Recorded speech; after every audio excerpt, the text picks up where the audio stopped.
오늘 읽은 두 본문 말씀은요, 다 연결되는 말씀입니다. 예수님께서 사용하신 비유와 이 내용들은 항상 비슷한 내용들이에요. 그런데 각도를 달리해서 우리에게 새로운 교훈을 주는 것입니다.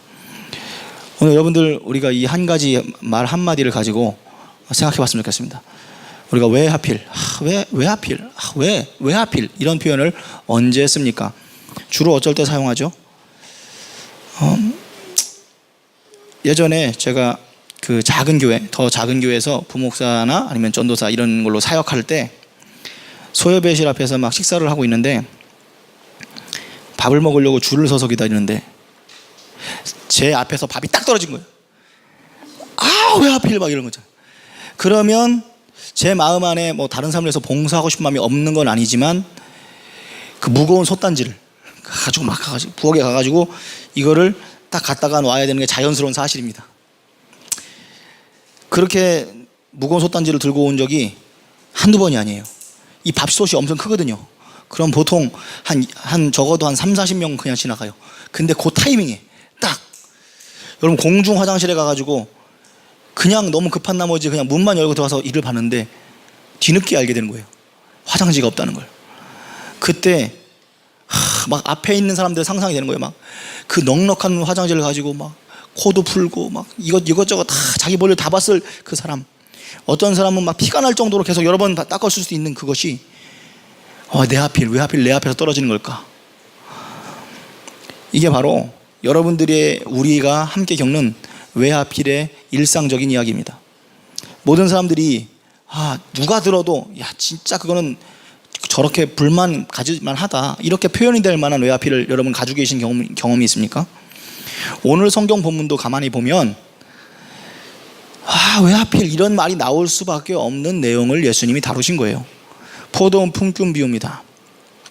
오늘 가족이 오늘 하루 굶지 않으려면 한 데나리온이 필요한데 요즘같이 이때 일도 할 거리도 없고 일하려는 사람들은 바글바글한 이때 내가 수많은 그 인력 사람들 중에서 뽑힐 수 있을까?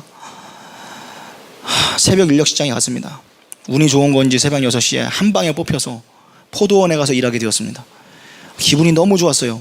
뒤를 딱 돌아다 보니까 동료 중에 한 사람은 부럽다 하면서 나는 가슴을 졸이면서 나를 써줄 사람이 언제 나타날지 얼마나 더 기다려야 할지 모르는 불안한 상태고 혹시라도 내가 오늘 뽑히지 못하면 허탕을 치게 되면 오늘 우리 가족은 굶어야 되는데 라고 그 얼굴에 불안함과 함께 쓰여 있었습니다. 그러나 나는 한 데나리온이 보장받은 그런 마음으로 하루 종일 열심히 일했습니다. 무슨 이유인지 모르겠지만 포도원 주인은 포도원의 일꾼이 풍성한 것 같아요. 충분한 것 같은데도 불구하고 계속 이상하게 나가서 중간에 사람을 뽑아오고 또 중간에 가서 사람을 뽑아오고 이러시는 거예요. 그러더니 세상에 심지어 9시, 12시, 오후 3시 그리고 5시까지 사람들을 새롭게 불러오는데 내가 이 포도원 일을 하다 보니까 알잖아요. 뻔히 보이잖아요. 여기 보면 그렇게 일할 거리가 없거든. 근데 사람을 자꾸 데리고 오는 거예요. 그러더니 나중에 이제 오후 6시가 되니까 시간이 마칠 때가 돼서 마감 시간이 돼서 돈을 계산하기 시작합니다. 5시에 온 사람이 한 데나리온을 받습니다. 한 데나리온은 하루 일손이 하루 일했을 때 받는 품값입니다. 가격은 오늘날로 치면 우리 하루 품삯을 만약에 한 10만 원으로 잡으면 10만 원일 것이고 5만 원으로 잡으면 5만 원일 것인데 뭐 그 정도 되는 것입니다. 그걸 본 아침 일찍 온 사람은 굉장히 마음이 뿌듯했습니다. 이제 막 1시간 일하고 10만 원을 받는 거 보니 나한테 도대체 얼마나 주려고 그러나 그랬습니다. 나는 아침 일찍 왔으니까 더 받았겠지 이렇게 하면서 내 차례가 왔는데 내 손에 딱 돈을 준다는 게 얼마냐면 한 데나리온을 주는 거예요. 물론 처음에 계약할 때 한 데나리온 받기도 하고 왔습니다. 그런데 기분이라는 게 그렇잖아요. 여러분 저 사람은 지금 5시에 와가지고 딱 1시간밖에 일 안 했는데 어떻게 나랑 똑같이 줄 수 있냔 말이죠. 내가 훨씬 더 일을 많이 했는데 저 사람을 조금 덜 주든지 아니면 나를 좀 더 주는 게 상식적으로 이해가 될 만한 거 아니겠습니까? 여러분 이게 여러분이 보기에 여러분이 이런 똑같은 일이나 비슷한 일을 당하면 억울할 것 같아요? 안 억울할 것 같아요? 이건 억울한 거죠. 성경이 예수님이 비유를 하실 때 일부러 듣는 사람이 억울한 마음 들으라고 얘기한 거예요. 당연하다는 게 아니라. 그러니까 당연히 듣는 사람들이 불편하지.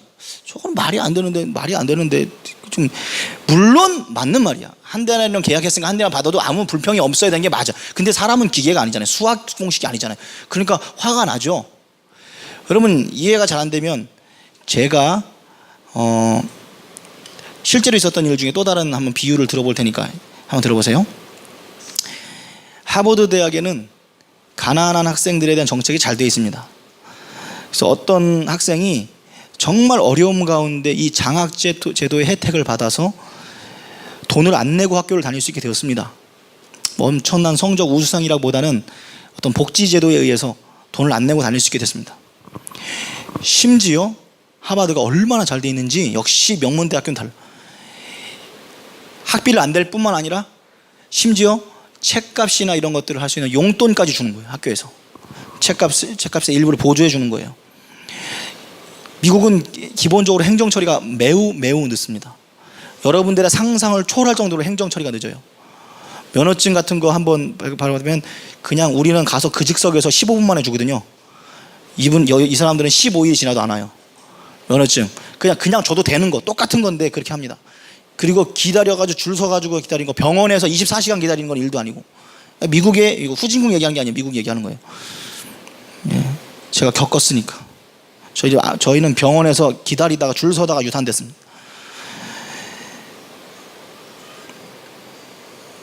그런데 그러니까 미국이라는 게, 그런데 뭐 미국 욕하려고 그런 게 아니라 하버드에서 이렇게 줄을 서서 기다리다 보니까 줄이 쫙 길어요. 이야, 그러면 일단 처음 어떤 느낌이 들어야겠어요? 여러분, 내 앞에도 줄이 쫙 길고 내 뒤에도 줄이 쫙 긴 걸 보면 세상에, 우리 학교는 어떻게 몇 명한테 혜택을 주는 거야 이렇게. 이렇게 해가지고 어떻게 유지가 되겠어? 왜 이러지? 이렇게 생각을 해야 되는데, 어떤 그 중에 한 명이 줄을 서서 기다리면서 이런 생각을 했습니다. 이야, 우리 학교가 괜히 명문이 아니구나. 가난한 학생들에 대한 배려가 이렇게 깊다니. 장학금도 정말 고마운데 이게 책값까지 내주다니. 나도 성공하면 꼭 이렇게 살아야지, 이렇게 생각하고 기다리고 있었습니다. 근데 갑자기 뒤에서 이렇게 투덜대는 소리가 들리는 거예요. 진짜 그거 돈 몇 푼 주면서 엄청 오래 기다리게 하네. 바쁜데. 물론 한국말로 하진 않았을 거예요. 근데 이 뒤에 있는 사람이 그런 소리를 한다는 것은, 내가 온전한 이성을 가지고 생각해 보거니와 지금 저 뒤에 줄을 서 있다는 거는 지금 무슨 얘기예요? 걔나 나나 같은 처지라는 거죠. 걔도 돈이 없어가지고 지금 그 학교에서 주는 혜택을 받으려고 줄 서 있는 사람이고, 나도 마찬가지인 사람이죠. 깜짝 놀랐어요. 나는 지금 우리 학교가 괜히 명문이구나, 지금 똑같은 상황 속에서 그런 생각을 하고 있는데, 저 뒤에서 그런 얘기를 하니까 내가 잘못 생각한 건가? 내가 지금 잘못 생각하고 있나? 이런 생각을 했습니다. 어쨌든 시간이 또 한참 지났어요. 몇 시간 또 줄 서가지고 쬐끔 움직이고 있는 거예요. 근데 줄이 쉽게 줄어들지 않은 차, 아까 똑같은 학생의 목소리로 들리는 목소리가 뭐라 그러냐면, 빨리 내 돈 내놓으란 말이야! 자, 이걸 보면 여러분, 누가 봐도 배은망덕한 학생의 예의지만, 여러분들 이 세상을 그래도 고상하고 교양 있게 살아가는 여러분의 모습이나 제 모습하고 크게 멀지 않다라는 생각이 들어요. 이게 지금 이 구체적인 상황 속에, 여러분들의 일상 상황 속에 이거랑 상당히 유사한 일들이 벌어지면 당연히 저렇게 하면 안 되는데 이렇게 하는 모습들이 있어요, 우리 안에. 조금 더 가깝게는 저희 어머니 친구 이야기를 해드릴게요. 제가 뭔가 정정을 하겠습니다. 제가 예전에 설교할 때 이 어머니 친구를 재아 엄마라고 했는데, 이번에 제 동생 결혼식에 가가지고 새롭게 알게 된 사실은, 재아 아줌마와 태자 아줌마는 다른 사람이었습니다. 저는 재아 엄마가 태자 아줌마인 줄 알았는데 다른 사람이었어요. 어쨌든 태자 아주머니라는 분이 있어요, 우리 어머니 친구 중에. 항상 저는 재아 엄마를 했는데 여태까지 잘못 알고 있어요. 제가 예전에 설교할 때 이 두 분을 동일 인물로 얘기했는데 다른 인물이었어요. 예, 태자 아주머니라는 분이 계신데, 그냥 이유 없이 삼촌, 그 태자 어머니 그 아들의 삼촌의 보험을 들어서 이유를 모르겠어요. 보험금을 대신 내주고 있었어요. 아마 이제 보험하시는 분들 세계에 뭐가 있나 봐요. 그렇게 대신 뭐 해줘야 하는 사정이 있나 봐요. 근데 그 삼촌은 자기 앞에 보험을 들어오는 것도 몰랐어요. 몰랐고 그냥 보험을 내두고 있다가 어느 날 삼촌에게 있어서 암이 발견된 거예요. 암이 발견돼서 보험이 얼마나 좋은 걸 드러나는지 세상에 보험 진단금이라는 게 나오죠. 보험 암 걸렸으니 마음이나 뭐나 얼마나 힘들겠어요 하면서 주는 돈이 3천만 원이었습니다. 그래서 결과적으로 병원비를 하나도 내지 않고 깨끗하게 수술을 완치되고 3천만 원 중에서 한 1,000만 원쯤인가를 이 삼촌한테 줬대요. 그럼 여러분 입장이 어때요? 얼마나 감사해. 내가 암보험 안 들어놨으니까 이거 그냥 공짜로 치료한 것도 얼마나 감사하고, 그 사람이 만약에 안 들어놨으면 어떻게, 무진장 감사해야 되죠. 그런데 결론은 뭐냐, 내 앞으로 든 보험인데 왜 보험금 다 안 주고 1,000만 원만 주냐고 섭섭해 하더랍니다. 여러분, 자기가 보험료 한 푼도 낸 적 없지만 그렇대요. 근데 여러분, 이게 어쩌면 우리도 이런 비슷한 일 당하면 우리도 또 비슷한 마음 될지도 몰라요. 만약에 여러분 포도원 품꾼의 입장이라면, 여러분이 지금 현재 이 상황을 그대로 겪었다면, 제가 볼 적에는 여러분이나 저나 예외와 상관없이 전부 다 똑같은 감정에 사로잡혔을 거라고 봅니다. 왜 하필? 아니 어차피 내가 한 달에는 받을 거 내가 왜 아침 일찍 뽑혀가지고, 아니 그냥 저 사람처럼 1시간 전에 와가지고 일하면은 일도 조금 하고 돈 많이 받았는데, 사람이 화장실 들어가기 전과 들어가기 나오는 상황이 반대라고. 저희 신학교 들어갈 때도 그랬습니다. 저희 신학교 들어갈 때도, 신학교가 경쟁률이 좀 세다 보니까, 우리 합동 총신이 세다 보니까 좀 사람들이 열심히 공부해가지고 입시 학원을 다니지 않으면 합격을 할 수가 없었어요. 그러니까 일반적으로 똑똑하고 공부 잘하고 좋은 학교 나왔다 해서 잘 붙기가 힘들고, 그 출제 경향부터 해가지고 성경을 달달달달 외우는 또 방법과 결을 따르지 않으면 이게 성적을 내기가 쉽지 않아서 집단으로 모여가지고 막 그 입시 학원 같은 것들에 등록해서 공부하고 했습니다. 그때 입시 학원들에 한 120명 뭐 이런 사람들이 모여가지고 공부하고 있는데, 같이 공부하는데 이 사람들이 다들 얼마나 겸손한지 몰라요. 엄청 겸손해요. 저도 마찬가지고 어떻게까지 얘기하냐면, 하나님 말씀 공부하는 게 이렇게 은혜스럽고 꿀보다 달고 하는 거 예전에 몰랐는데 하나님 말씀 깊이 보니까 알겠네요. 내가 만약에 떨어져 가지고 1년 다시 공부해야 된다 그래도 그거 하나님의 은혜죠. 이런 태도였습니다. 그런데 10중 8구 합격을 하고 3달도 안 돼서, 이 학교 시설이 왜 이러지? 교수님들이 왜 이 모양이지? 불만을 가지기 시작하더니, 내가 이딴 학교 뭐하러 왔냐라는 얘기가 여기저기서 들려요. 이게 여러분, 이 사람들이요 비인격적인 사람들이 아니에요. 제가 개런티하건대 평균적인 사람보다 1.5배 정도 인격 수준이 좋은 신학생들이라는 사람들이 가지고 있는 도덕심이라는 게 이것입니다. 이게 바로 인간입니다. 우리가 어떤 순간순간마다 왜 하필 이러면서 한숨 지을 때, 그 말의 정반대편에는 언제나 그 이유 때문에 감사할 이유가 있다는 것을 깨닫지 못합니다. 이 본문에 나타난 상황은, 비유에 나타난 상황은 대대적인 대불황시대, 실업 상황입니다. 실업 상황. 하루 일을 얻지 못해서 한 데나리온이 없어가지고 가족을 굶게 하지 않게 하려면 일을 해야 되거든요. 한 데나리온은 한 가족이 살아갈 수 있는 하루의 최소 비용입니다. 주인은 엄청나게 자비로운 사람이었어요. 굳이 포도원에 일꾼을 쓸 이유가 없어요. 근데 하루 종일 가슴 졸이면서 일꾼을 얻지 못하면 어떡하지? 하면서 걱정에 떨고 있는 사람들을 구제하기 위해서 9시, 12시, 3시, 심지어 5시까지 계속해서 빈둥거리는 사람들을 가다가 데려다가 써준 겁니다. 그리고 하루의 최소 가족 생활비인, 유지비인 한 데나리온을 다 준 겁니다. 어떻게 보면 주인은 자기가 굳이 이 사람들을 안 써도 되는데, 자신의 이익을 위해서가 아니라 어쩌면 저 사람들을 위해서 직장을 창출해 주기 위한 어떤 그런 마음이 더 컸다라고 볼 수 있습니다. 그러면 아침 일찍 일한 나는 지금 그 상황, 똑같은 상황 속에서, 아니 세상에 저 사람이 얼마나 자비로운지, 저렇게 그 1시간밖에 일 안 한 사람 1시간어치만 품삯 주면 저 가족들을 어떻게 하겠어. 근데 정말 자비로워가지고 저 사람들한테까지 똑같이 저렇게 주다니, 주인은 정말 자비롭고 사랑이 많은 사람이구나, 이렇게 생각해도 되는 그 공간 속에서 불만을 내뱉고 있는 거예요. 포도원 주인의 말은 이겁니다. 내가 자비를 베푼 것에 대해서 당신은 참으로 은혜가 많은 분이군요, 감사합니다 하지 못하고, 너는 왜 하필 너는 내게 준 돈이 부당하다고 얘기하니? 내가 너한테 처음에 한 데나리온 준다고 했지. 내가 그 핸드폰을 떼먹었니? 아니잖아. 왜 하필 품꾼은 자기가 억울하다는 생각을 하면서 주인의 그 은혜와 자비로움이 충만하게 넘친 그 공간 안에서 그것에 대한 반응하지 못했을까요?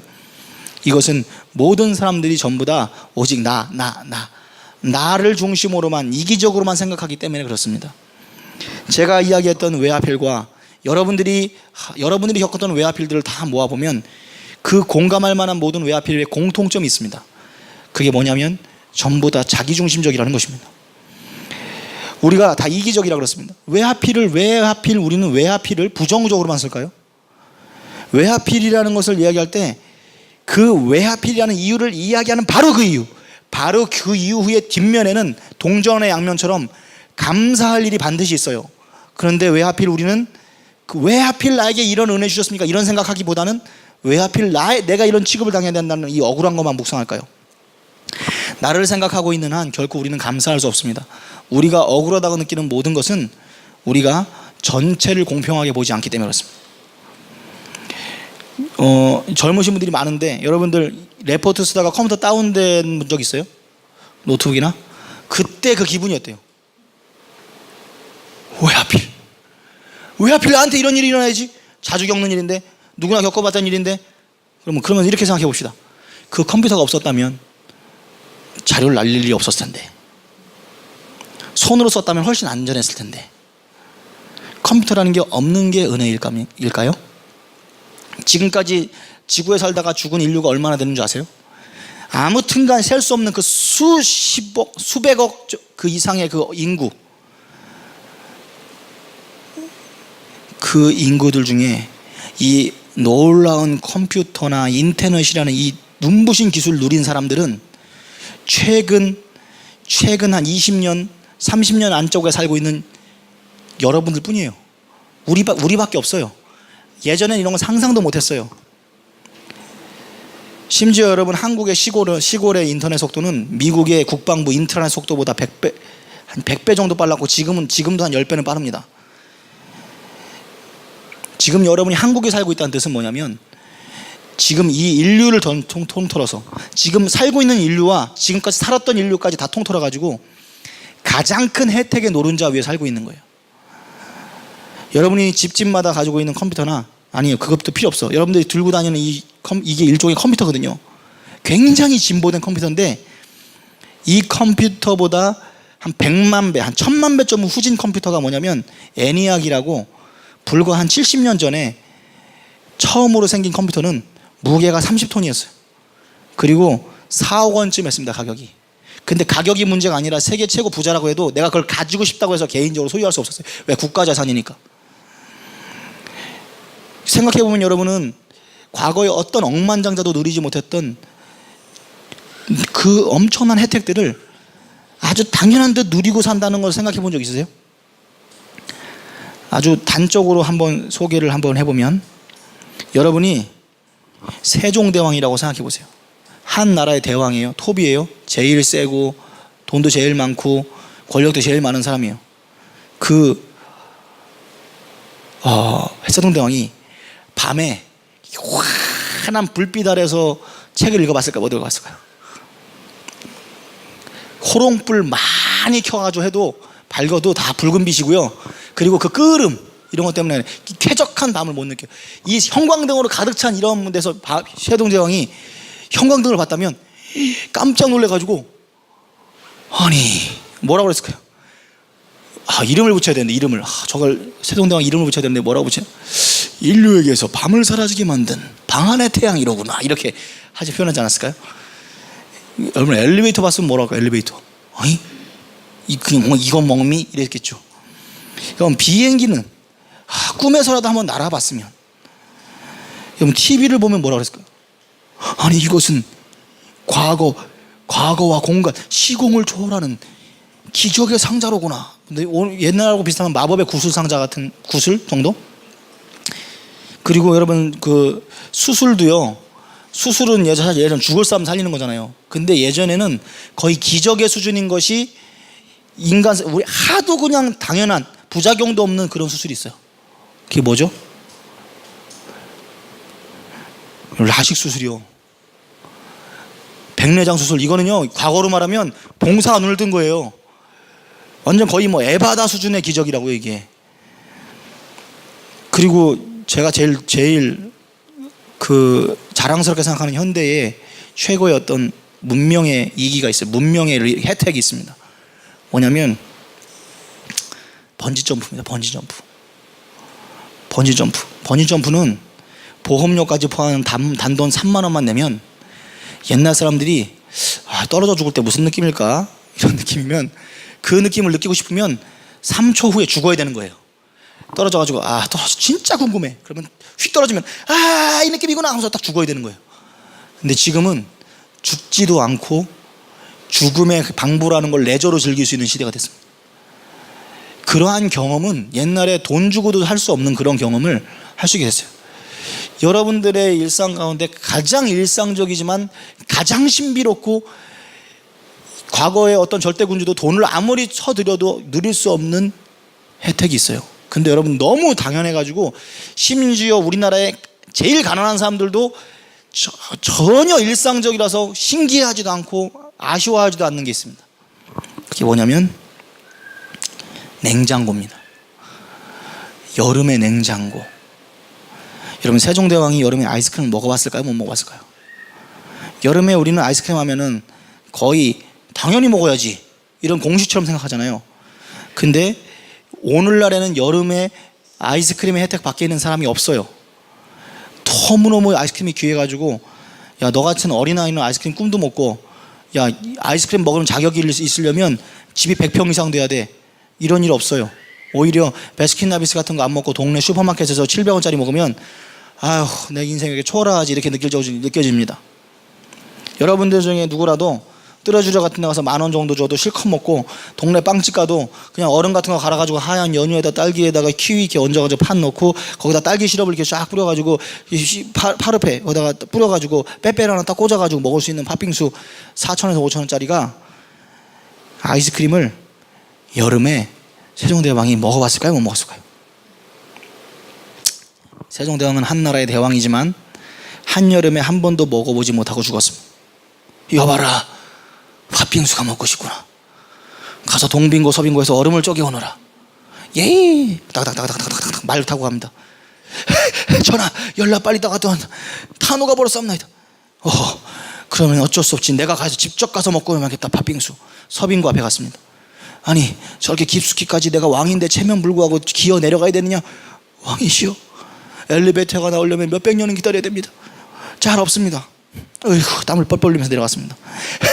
내가 직접 봤다. 어서 가져와나 팥빙수. 전하, 황공하오나 각 팥은 있는데 각종 연유와 젤리, 딸기 시럽 등이 아직 개발되지 않았사옵나이다. 통촉하여 주옵소서. 내가 한나라의 왕이건만. 이렇게 동네 꼬마아이가 아빠 저 아이스크림 하나 먹고 싶어. 그러면 기다려 하고 가서 옆 슈퍼에 가가지고 지갑에 있는 돈의 200분의 1을 가지고도 2개나 사 먹을 수 있는 아이스크림 하나를 못 먹어서, 이 수고에도 불구하고 못 먹다니, 하늘이시여, 이 세상은 왜 이렇게 불공평하단 말입니까? 만약 세종대왕이 이 세상을 불공평하게 봤다면, 자기의 뒤에 있을 시대까지 다 봤다면 자기도 불공평하다고, 왕이지만 불공평하다고 생각했을 겁니다. 결국은 여러분, 우리는 과거의 어떤 사람이나 황제도 누리지 못한 엄청난 것들을 누리며 산다는 생각 해보셨습니까? 여러분이 슈퍼마켓에서 500원짜리 준 그 하드를 가지고 조선시대로 가면 그게 100만 원의 가치로 보여질지 1000만 원으로 보여질지 그 이상의 가치가 될지 모르며, 지금 여러분 우리와 함께 이 지구를 발딛고 살고 있는 사람들 가운데도 누리지 못한 사람들이 누린 사람보다 훨씬 더 많습니다. 천지창조 이래 0.01%만 누리는 그 모든 혜택들을 여러분들이 누리고 있다는 거, 여러분 왜 하필 여러분만 누려야 됩니까? 그걸 설명할 수 있어요? 그 수많은 죽고 살고 했던 수많은 인간들 가운데 왜 여러분만 그걸 누려야 됩니까? 꼭 여러분들이 남들보다 많이 누린 것이 있기 때문에 혜택을 입는 건가요? 왜 하필 세상에 질병이 그렇게 많고 불치병도 그렇게 많은데, 특별히 여러분 현대인, 우리 대한민국 나라 통계 실제로 5명 중에 1명이 암입니다. 진짜 암 걸린 사람 많아요. 그런데 그 와중에 왜 하필 여러분들과 제가 암이 아닙니까? 제가 큰 종양이 발견돼서 삼성의료원에서 수술을 받은 적이 있어요. 그 삼성의료원에서 이 식도에 이만한 7cm짜리 혹이 발견됐습니다. 이건 틀림없이 암이라고 할 수도 있는, 그러나 조직 검사를 해보기 전에는 알 수 없는 그러한 큰 종양 덩어리였습니다. 식도가 1cm인가 2cm인데 거기를 7cm가 이렇게 둘러가지고 있는 거, 뺑 둘러가지고 있는 거예요. 근데 거기에 암 환자들이 주로 암센터에 입원을 했겠죠. 근데 제가 그때 느낀 것은, 삼성의료원은 역시 뭔가 다르구나. 모든 서비스나 시설도 굉장히 좋다는 걸 느낄 수 있었지만 간호사들을 보면서 느꼈습니다. 얼굴도 보고 뽑나 봐요. 다 예쁘더라고요. 그리고 굉장히 친절하고, 보통 예쁜 여자들은 친절할 수가 없거든요. 근데 하여튼 이 상식을 초월하고 그런 어떤 친절한데, 그분 한 간호사한테 제가 물어봤습니다. 아픈 사람이니까 여기 환자들 중에 몇 %가 암 환자죠? 암이 아닐 수도 있잖아요, 그죠? 그랬더니 친절하게 얘기하더라고요. 네, 여기에 입원했다는 말은 95%가 암 환자란 말입니다, 이렇게. 근데 여러분, 제가 암이 아니었었거든요. 그 양성 종양이었습니다. 왜 하필 여러분 제가 95%에 안 있고 왜 5%에 있어야 됩니까? 제가 여기에도 상처가 이제 3개 있는데 로보팔을 집어넣어 가지고 수술을 했는데 여기에 구멍을 3개 정도 뚫었어요. 여기다 뭐 집어넣느냐고. 그래서 폐를 쫙 이렇게 기계로 쪼그라뜨리고 수술을 해야 되니까 이렇게 집어넣어 가지고 살짝 이렇게 조심스럽게, 뭐 기계팔을 집어넣어 가지고 막 휘집은 게 아니라 조심스럽게 해가지고 수술만 싹 해가지고 싹 떼어내고 딱 끝냈어요. 그렇게 조심스럽게 했으면. 근데도 구멍에다가 살짝 넣었다가 살짝 빼고 여기다 다 이렇게 잘 해놨는데 몸이 얼마나 아픈지, 마약 패치 안 붙이면 막 몸이 부들부들 떨리면서 막 죽을 것 같더라고요. 자, 그때 제가 알았어요. 사람의 몸이 이렇게 상처 조금만 나도 몸 전체가 아픈 이 몸인데, 여러분들 왜 영화에서 이거 막 총 몇 대 맞아도 막 2사람 막 때려 눕히고 막 칼 맞아도 막 가서 막 하는 거 완전 거짓말이에요. 여러분 한번 진짜, 여러분 제가 구멍 살짝 이렇게 했잖아요. 어느 정도냐면 이렇게 움직이지도 못해요. 사람이 원래 그래요. 그러니까 완전 뻥이라니까요. 내가 진짜 영화 어떻게 총 맞고 막 다리 질질 끌다면서 5명 정도 때려 눕히고 이런 거 다 거짓말이에요.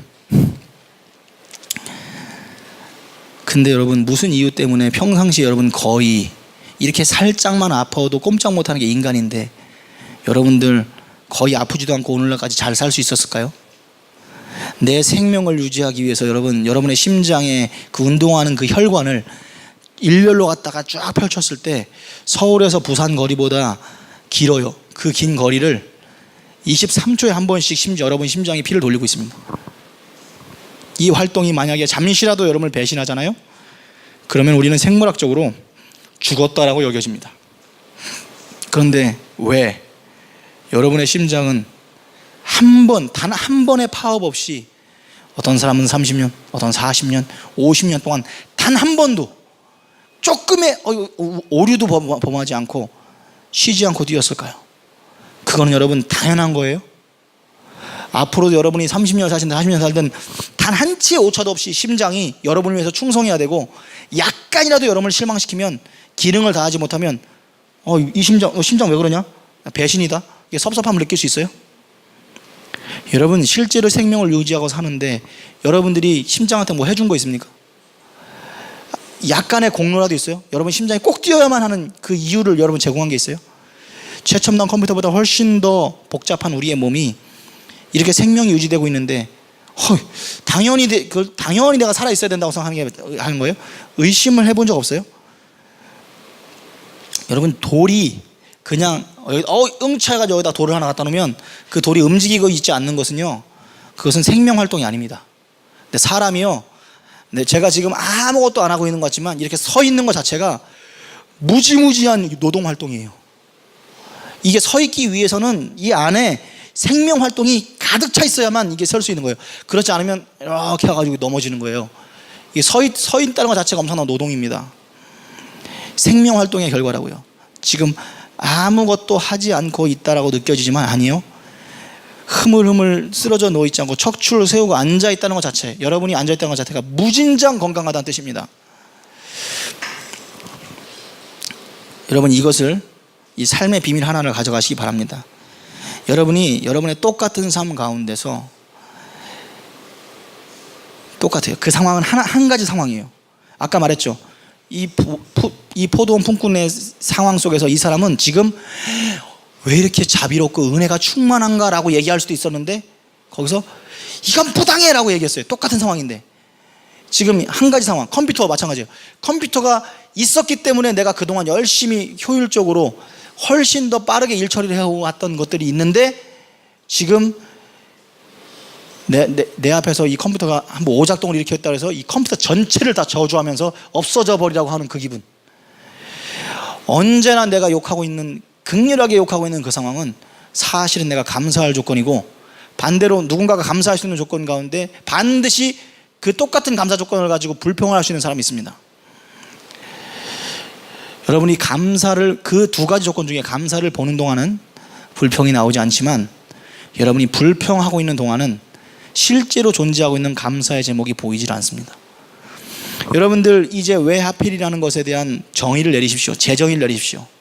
똑같은 음식을 먹는데 한 사람은 맛있다, 한 사람은 이게 뭐냐고 집어 던져버리고, 그가 먹다가 던져버려 그 떼굴떼굴 굴러가 쓰레기통 옆에 있는 그 음식을 떨리는 눈빛으로 바라보면서 저 음식을 내 입에 넣을 수만 있다면 나는 오늘 굶어 죽지 않을 수 있는데 생각하다가 죽어가는 사람들이 지금 이 시대에 우리와 함께 살아가고 있습니다. 네. 우리 집에 아이들이 셋이 있는데, 특별히 미운 짓을 골라서 하는 아이들이 있습니다. 밉다기보다는 아빠를 굉장히 귀찮게 하고 힘들게 하죠. 막 시도 때도 없이 쉬어서 막 목에 올라타고 막 그러죠. 그러면 사람이 막 짜증이 나면 그 아이가 저한테 축복입니까? 저주입니까? 네, 축복입니다. 외국인 노동자가, 여러분들은 미국에 가면은요, 영주권, 시민권 이런 말을 되게 많이 써요. 영주권, 시민권에 따라 사람들이 목을 매요. 한국 사람들이 무진장 치사하고 야비해지고 막 이래요. 그 영주권, 시민권 때문에. 그런데 여러분, 왜 그러냐? 영주권, 시민권에 따라서 이 대우가 너무 많이 틀리기 때문에 그래요. 그런데 여러분들, 우리나라에도 영주권, 시민권 있는 거 아세요? 전혀 몰랐을 거예요. 우리나라가 미국보다 훨씬 더 엄격해요. 그래서 외국인 노동자들이 우리나라 오면 그 꿈과 같은 한국 시민권, 영주권. 근데 우리는 있는지도 몰라요, 그게. 이미 여러분 가지고 있는 여러분들은 영주권이란 말, 용어라든가 시민권이란 말 자체를 안 써요. 여러분들이 은혜를 너무 크게 받은 사람들은 자기가 은혜를 받는지도 모른다니까요. 어떻게든 한국 사람과 결혼을 하든 어떻게든 한 번 얻었으면 좋겠다고 하고, 코리안 드림을 꿈꿔 와가지고 우리는 시민권 이런 게 있는지도 모르는데 막 그거 없는 사람들은 그걸 갈구해요. 일제 강점기 때 국력이 약할 때는 우리나라가 국력, 나라의 소중함 막 이런 것들 뼈저리게 느끼는데, 지금 막 헬조선 막 이러고 있어요. 세상에 수만 가지 종류의 질병이 있고, 어떤 사람들은 2개 이상의 큰 질병을 가지고 있는 사람이 부지기수예요. 암을 가진 사람도 5명 중에 1명이라는데, 여러분, 그 흔한 병 중에 그것도 없고, 그 풍성한 은혜를 가지고 여러분들이 하나님한테, 그러니까 굉장히 왜 하필 그렇게 여러분에게 특혜를 줘야 되는지 모르겠는데, 그 특혜를 입은 여러분들이 하나님을 위해서 지금 뭐 하고 사세요? 하나님의 기쁨을 위해서 지금 그 엄청난 혜택을 갖고서 지금 뭐 하고 사시냐고. 나는 아침 일찍 와가지고 하나님을 왜 하필 이렇게 일찍 만나가지고 하나님 나라 위해서 이렇게 뺑뺑이 돌고 그냥 뺑이를 쳤는데, 한평생 자기 일을 위해서 살다가 막 부자에다가 막 교만하게 살아가지고 막 진짜 정말 다른 사람들 막 부려가면서 살다가 돌아가시기 직전에 갑자기 영접까지 해버리는 저 할아버지. 아니 그렇게 그렇게 인생 즐기며 살았으면 지옥에 가줘야 내 마음이 시원한데, 아니 그 천국까지 가는 거야. 그것도 뭐 아주 그냥 인생 아주 맥시멈 잘 살고. 어떻게 나도 한 데나리온 천국 가는데 저 할아버지도 어떻게 한 데나리온이야 이거. 그래서 억울하십니까? 내가 하필이면 교회 안에서도 그 열심히 일하는 그룹이 있고 그냥 대강 나와서 그냥 혜택만 있고 주일 와서 밥이나 먹고 가고 그러면 좋겠는데, 아니 나는 왜 이걸 다 준비해야 되고 청소 다 해야 되고 막 이래. 그게 여러분에게 손해라고 느껴지십니까? 여러분, 나에게서 벗어나서 하나님 나라와 그분 앞에서 보면 이 왜 하필의 방향이 뒤집혀요. 15절을 보세요. 15절 여러분이 한번 읽어보세요. 시작. 마태복음 20장 15절이에요. 내 것을 가지고 시작.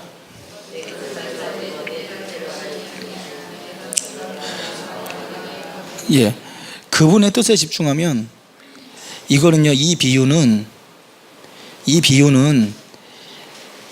목적이 뭐냐면요, 비유는 비유예요. 이건 실제 이야기가 아니라고요. 여기에 나오는 주인은, 이런 주인은 세상에 존재하지 않아요. 여기서 주인은 무조건 하나님을 말하는 겁니다. 하나님에서 중요한 건 하나님의 뜻입니다. 그분의 뜻에 집중하면, 내가 주인 입장에서 보면 우와 얼마나 은혜스러운 사람인가. 이분은, 하나님은 우리 인간을 만든 목적 자체가 뭐냐면 하나님이 우리를 통해서 칭찬받고 영광 받으려고 한 거예요. 그리고 하나님이 이 세상에다가 정말 해도 해도 너무 과한 상황을 뿌려놓고 우리가 스스로 아유 세상 말도 안 돼, 하나님이 이렇게 은혜가 많지, 이렇게 할 수밖에 없는 터져나오는 감사를 하나님이 들으시려고 만들었어요. 그래서 하나님이 지금도 엄청난 은혜의 마당을 쫙 펼쳐놨는데, 거기서 나랑 다른 사람 비교하고 있는 사람은 그 은혜를 감사하기보다는 불공평해 이러고 있는 거예요. 여러분들이 교회 안에서 불려와서 쓰임받게 되는 것도 그냥 왜 날 써주시죠? 왜 날 써주시죠? 이런 것들을 깨달게 됩니다. 여러분, 어느 때보다 복음이 능력을 잃은 시대가 되었어요. 많은 교회들 이미 저 세상 바깥에, 한국 바깥에는 더 빨리 침체 그리프를 그리고 있고, 근데 여러분 왜 하필 여러분들은 이 아름다운 씨앗교회에 왔을까요? 아직 공감이 안 되실 수도 있어요. 오늘 처음 뵙는 분들이 많이 계신데, 뭐가 손해인지 뭐가 은혜인지를 구분할 수 있는 지혜가 있어야 됩니다. 여러분 안에 감사가 없잖아요? 그러면 오늘 말씀의 맨 마지막에 결론처럼 됩니다. 처음 부름을 받은 그 은혜를 입고도 그 감사가 없으면 여러분이 나중되는 자가 됩니다. 뒤늦게 하나님을 알게 된 할아버지는 지금 내가 믿게 된 것에 대해서 난 자격이 하나도 없거든. 내가 한평생 하나님을 위해 살지 못했어. 세상에 어떻게 된 거지? 아니 왜 나한테 죽기 직전에 내가 천국까지 주지? 막 무력함, 자기의 무력함. 지금 한평생 자기를 위해서 시간 다 썼어요. 이제 근데 내가 하나님에 대해서 깨달아가지고 이제 알았구나. 근데 내가 하나님을 위해서 할 수 있는 건강도 없고 시간도 없어. 그러니까 미치는 거예요. 하나님 어떡합니까? 죄인 같은 그런 마음에 감사한 마음이 넘쳐. 하나님 어떻게 할 바를 모르는 거야. 감사합니다 하다 감사로 갔다가 세상을 딱 마감해버려. 감사합니다 딱 꽉 죽었어. 근데 나는 아주 그냥 일찍 그냥 청년, 그냥 어렸을 때부터 그냥 주일학교 때부터 하나님 만나가지고 평생을 주님을 위해서 열심히 일했어. 다 일했어.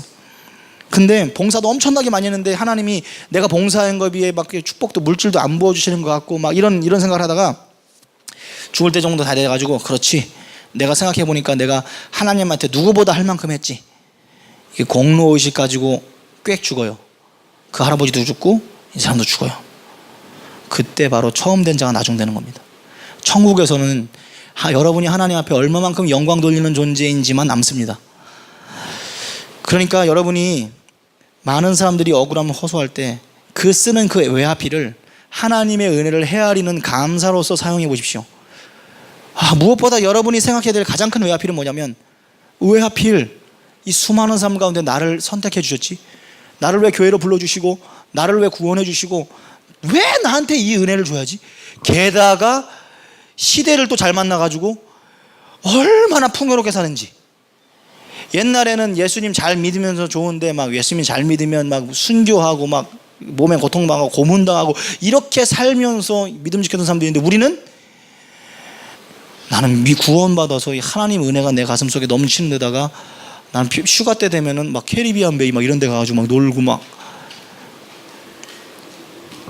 나중된 자가 먼저 되는 자의 핵심은 나중된 사람이 잘 된다는 뜻이 아니고 감사의 농도를 잃어버리지 않는 사람이 최후의 승리자라는 뜻입니다. 여러분, 천국에 갔을 때는 뭐만 남느냐? 여러분들이 얼마나 하나님 앞에 진실되게 감사하는 사람인가를 만 남습니다. 그런데 여러분의 마음이 높아져 버리잖아요. 그러면 내가 뭐 할 만큼 했는데 나는 왜 대접을 못 받지? 이런 감사 대신 불평의 마음을 가지고 있으면 그것 자체가 저주입니다. 그 자체가 이미 꽝이에요. 꽝. 여러분, 그러니까 이 세상에서 잘 살아가려면, 그 경쟁을 잘 하려면 어떻게 하냐면, 눈에 보이지 않는 하나님이지만 그 하나님 앞에 어떻게 하면 내 감사가 어제보다 오늘 더 커지고 내일 하나님께 감사에 대한 감사가 얼마나 더 커질까, 요거만 모니터링 하시라고요. 그래서 내가 어제보다 더 감사가 없어진 것 같다 그러면 분발해야 할 것이며, 그리고 어제보다 더 큰 감사와 진실된 찬양을 하나님께 올려드려야지 라는 것으로 매일매일 치고 나가시는 그런 인생 사시기를 축복합니다. 기도하겠습니다.